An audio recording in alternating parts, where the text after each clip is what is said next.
Hi guys, and welcome to Cricket Caviar. And what a fantastic test match we had at the Basin Reserve, the spiritual home ground of New Zealand cricket.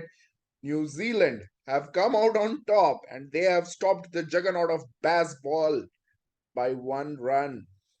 And this is just the second time in the world cricket history that a side has stopped another, has won a game by 1 run in Test cricket. It happened for West Indies versus Australia in 1993 and उसके बाद ये पहली बार हुआ है कि कोई team 1 run से जीती है. Today we are going to cover a lot of topics, so stay tuned. पहले तो मैं बात करना चाहूंगा वर्ल्ड टी20 वुमेन्स चैंपियनशिप के बारे में, जो साउथ अफ्रीका में काफी इंटरेस्ट क्रिएट कर दिया है क्रिकेट के बारे में. There was a full house in Newlands, Cape Town, when South Africa took on Australia women. Australia women 7 consecutive final खेल रही थी टी20 वर्ल्ड कप का और उनमें से 6 जीत चुकी है. और अगेन वो लोग जीत गए, छठी बार, ये 6th टाइटल था. But what stands out, Australia क्यों हर बार इतना डोमिनेशन दिखाती है वुमेन्स क्रिकेट में. सारे आईसीसी ट्रॉफीज जीते हुए हैं. Mag Lanning has become the most successful captain, surpassing Ricky Ponting with 5 ICC trophies now. और चाहे ओडीआई वर्ल्ड कप हो, चाहे कॉमनवेल्थ गेम्स हो, चाहे टी20 वर्ल्ड कप हो, हर टूर्नामेंट डोमिनेट किया है ऑस्ट्रेलिया वुमेन्स क्रिकेट टीम ने.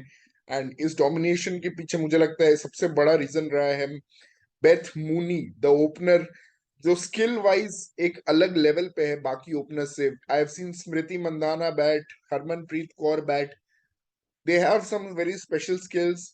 Smriti Mandana almost as good as it gets in women's cricket. She has a lot of strokes. She can play on the off side. She can play on the leg side. But Beth Mooney का ये है कि the way she finds the gaps in the field is just amazing. And the way to maneuver the ball को maneuver करना gaps में, और to find those pockets, rotate the strike. Beth Mooney का मैंने ये एक देखा है, वो पूरा इनिंग्स खेलती है, मतलब वो ओपन करती हैं, पूरा इनिंग्स खेल जाती हैं, but she never plays 60 balls. आधे बॉल्स भी कभी नहीं खेलती हैं. The reason is that she rotate strike so well and she is such cornerstone of all the Australian wins that have come recently. And 2022 क्या साल था उनके लिए, जहां वो एक साल पूरा मैच नहीं हारे, सिर्फ एक मैच हारे इंडिया से, वो भी सुपर ओवर में जाके. And if anyone had a chance to beat Australia, I feel that was India women. और वो हरमनप्रीत कौर का जो अनलकी रन आउट, जिस पे हमने लास्ट वीडियो पे डिस्कस किया था, जिसमें हरमनप्रीत ने काफी इनफ एफर्ट नहीं लगाया, maybe due to the illness, और भी कुछ फैक्टर्स हो सकते हैं, टायर्डनेस. उसके वजह से ऑस्ट्रेलिया वहां फिर से एक बार इंडिया को लास्ट में जो बोलते हैं कि जॉज ऑफ डिफीट से विक्ट्री ले लिया ऑस्ट्रेलिया ने. और ये एक जो 6th टाइटल, ये डबल हैट्रिक, मतलब एक हैट्रिक हुआ था, फिर बीच में वेस्ट इंडीज जीता था, और फिर ये हैट्रिक कर दिया है टी20 वर्ल्ड कप का. सो 2020 में होम पे जीता इंडिया को फाइनल में हरा के, 2018 में जीता था इंग्लैंड को हरा के फाइनल में, और इस बार साउथ अफ्रीका को हरा के. South Africa was looking as very strong team, no doubt about that, but the the finals का जो प्रेशर था साउथ अफ्रीका ने कभी देखा नहीं था. और जब फाइनल्स में आया तो ऑस्ट्रेलिया प्रूव्ड कि उनकी फील्डिंग कितनी अच्छी है. एक तो एलिस पेरी खुद ही 20-25 रन बचाती हैं, डेथ ओवर्स में फील्डिंग करके, और बाउंड्री पे फील्डिंग करके. वो खुद ही 32 years की है, but she is fitter than those who are in under playing in under 19 team. She's so good in the field. She saves so many runs. But I want to talk about the player of the tournament, which is Ash Gardner. Ash Gardner is right now my favorite player in the women's cricket team. और मुझे तो लगता है Gujarat Titans ने जो 3.2 crores उन पे खर्च किया, that is so worth it. Ash Gardner is a multi-disciplined player. She can bat at a very high strike rate. India के अगेंस्ट सेमीफाइनल में वो आई और 30 रन बनाए 15 बॉल में. उसके बाद कल वो आई, 29 बनाए 21 बॉल्स में. विकेट लिया स्मृति मंदाना का, विकेट लिया इंपॉर्टेंट लॉरा वॉलवार्ड, अच्छा खेल रही थी साउथ अफ्रीका के लिए, उसका उनका ऑलमोस्ट विकेट ले लिया था, रिव्यू पे नहीं हुआ. But I think Ash Gardner is the game changer for Australia in all games because of the strike rate which she can bat, the power that she has. और यहाँ पे Australia का एक और चीज मैं बस हाईलाइट करना चाहूंगा कि they were a champion side and जब वो फाइनल में आए they could have just stuck to their normal batting lineup कि हाँ बेथ मूनी है, अलीसा हीली है जो कि उनकी बिग मैच प्लेयर है, और उसके बाद मैग लैनिंग आते हैं नंबर 3 पे। बट नहीं, they changed it for the finals.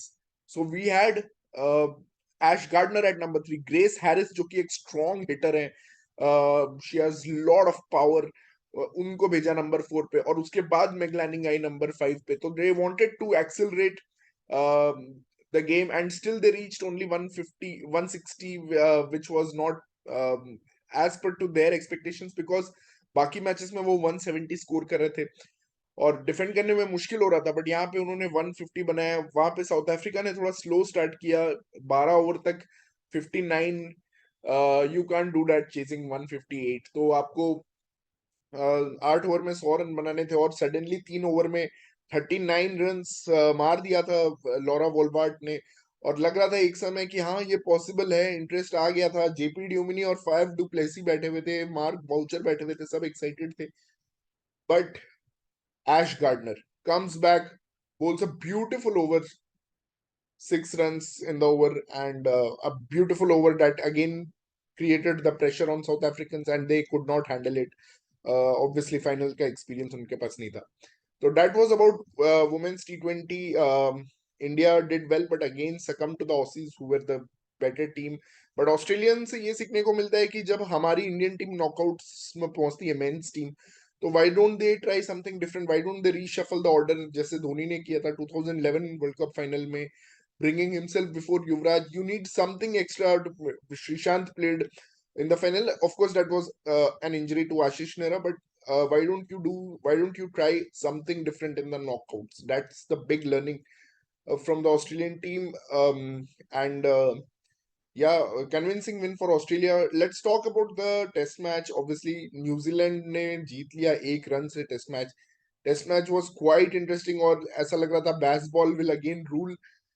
Follow on दिया, और न्यूजीलैंड बन गई है सिर्फ थर्ड टीम, और ओवरऑल फोर्थ। ऐसा टाइम था कि कोई टीम फॉलो ऑन करते हुए जीत गई है। फॉलो ऑन क्या देना चाहिए, नहीं देना चाहिए, ये एक और डिबेट चल रहा है क्रिकेट में। ऑब्वियसली ये न्यूजीलैंड और इंग्लैंड के सीरीज में was not part of the WTC, और दोनों टीम्स आउट हैं, तो there was no meaning to this. अगर यहाँ पे वर्ल्ड टेस्ट चैंपियनशिप दाव पे लगा रहता तो और मजा आता मुझे लगता है। But still it was quite a cracking game at Basin Reserve, और वहां पे एंड में I think Ben, after Joe Root's knock, Ben Foakes was fighting alone and farming the strike, और जैक लीच को एक एंड पे रखा हुआ था, सिंगल्स नहीं ले रहे थे।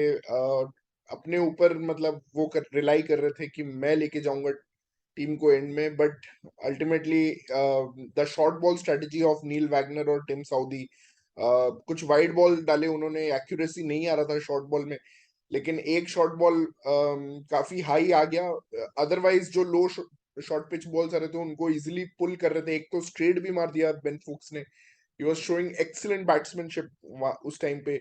मुझे लगा he was batting quite cleverly, taking the single on the fourth और द फिफ्थ बॉल, बट उसको हैंडल नहीं कर पाए, और he wanted to get a boundary with 7 runs needed.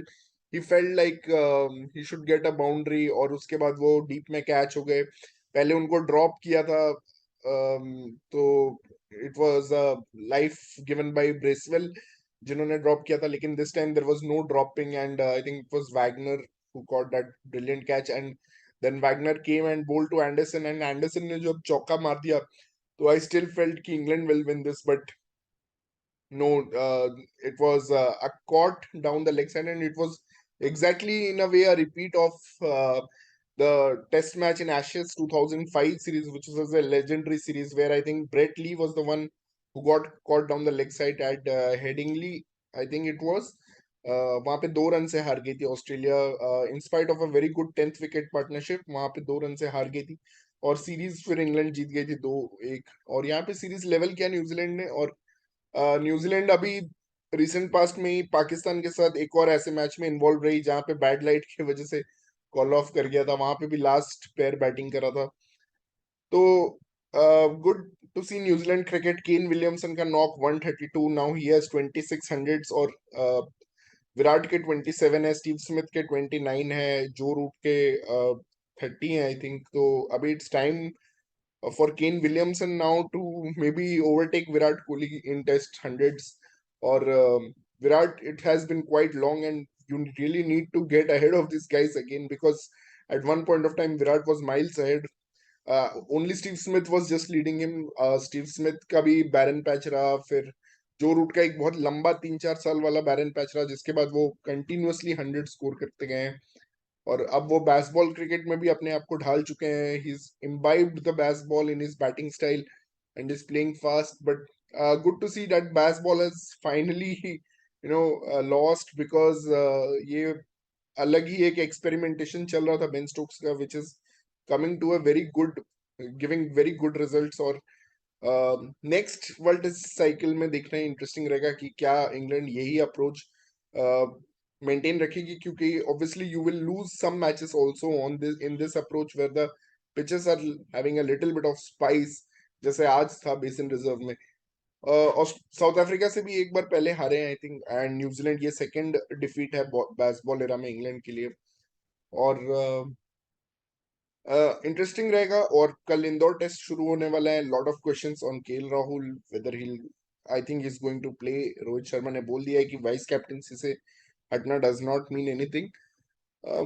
और ये भी बातें चल रही है कि if India wins this test, क्या वर्ल्ड टेस्ट चैंपियनशिप का रिहर्सल होगा अहमदाबाद में, ग्रीन टॉप बनाया जाएगा।